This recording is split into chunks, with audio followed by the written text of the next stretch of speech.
கோங்கனி வாழைக்காய் கறி எப்படி செய்து பார்த்துடலாம். இது நல்ல சூடான சாதத்துக்கு ரொம்பவே அட்டகாசமாக இருக்குங்க. இப்போ 2 வாழைக்காய் எடுத்து இது மாதிரி மீடியம் சைஸில் கட் பண்ணி வச்சுருக்கேன். இப்போ இதில் வந்து 1/2 ஸ்பூன் இஞ்சி பூண்டு paste, 1 spoon chilli powder, 4 spoon மஞ்சள் தூள், 1/2 ஸ்பூன் சீரகத்தூள், 1/2 ஸ்பூன் மிளகுத்தூள், கொஞ்சமாக பெருங்காயம், தேவையான அளவு உப்பு சேர்த்து நல்லா கலந்து விட்டுருங்க. இப்போ இது வந்து நம்ம அப்படியே வந்து ஃப்ரை பண்ணி எடுக்க போகிறோம். இது ஊறணுன்ற அவசியம் இல்லை. ஒரு தவாவில் கொஞ்சமாக ஆயில் சேர்த்துட்டு இப்போ இதை வந்து ஒரு 3 நிமிஷத்துக்கு வந்து 2 பக்கம் திருப்பி போட்டு நம்ம ஃப்ரை பண்ணி எடுத்துடலாம்.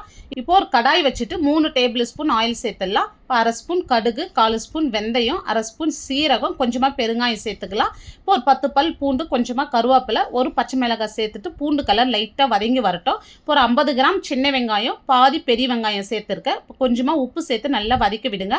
இப்போ இதிலே வந்து 2.5 ஸ்பூன் சில்லி பவுடர், 1 ஸ்பூன் தனியாத்தூள், 1/4 ஸ்பூன் மஞ்சள் தூள் சேர்த்து ஆயிலே நல்லா மிக்ஸ் பண்ணி விடுங்க. இப்போ மீடியம் சைஸில் 3 தக்காளி, பொடியை நறுக்குன கொத்தமல்லி, இப்போ தேவையான அளவு உப்பு சேர்த்துலாம். இந்த இடத்துல பார்த்து சேர்த்துங்க. வெங்காயத்தில் ஃபஸ்ட்டே சேர்த்துருக்கோம். இப்போ உப்பு சேர்த்துட்டு வந்து கொஞ்சமாக வந்து தண்ணி சேர்த்து நல்லா கலந்து விட்டு மீடியம் ஃப்ளேம்லேயே தக்காளி நல்லா மசிஞ்சு வரட்டும். இப்போ அதுக்குள்ளே வந்து ஒரு பேஸ்ட் ரெடி பண்ணிடலாம். 1/4 மூடி தேங்காய், 10 முந்திரி பருப்பு, 1/2 ஸ்பூன் வந்து சோம்பு சேர்த்து நல்லா நைஸாக அரைச்சி எடுத்துக்கலாம். இப்போ தக்காளி நல்லா வதங்கி வந்திருக்கு. இப்போ வந்து ஒரு லெமன் சைஸ் புளி எடுத்து புளி தண்ணி வச்சுருக்கேன். புளி தண்ணி சேர்த்துட்டு இப்போ நல்லா எண்ணெய் பிரிஞ்சு வரட்டும். இப்போ நம்ம அரைச்சி வச்சு தேங்காய் விழுது இதோடு சேர்த்துடலாம். இப்போ தேவையான அளவு நம்ம தண்ணி சேர்த்துடலாம். இப்போ தண்ணி சேர்த்துட்டு நல்லா கொதிக்கிட்டங்க. இது இப்போ ரொம்ப தண்ணி சேர்த்துறாதீங்க, தேவையான அளவு மட்டும் சேருங்க.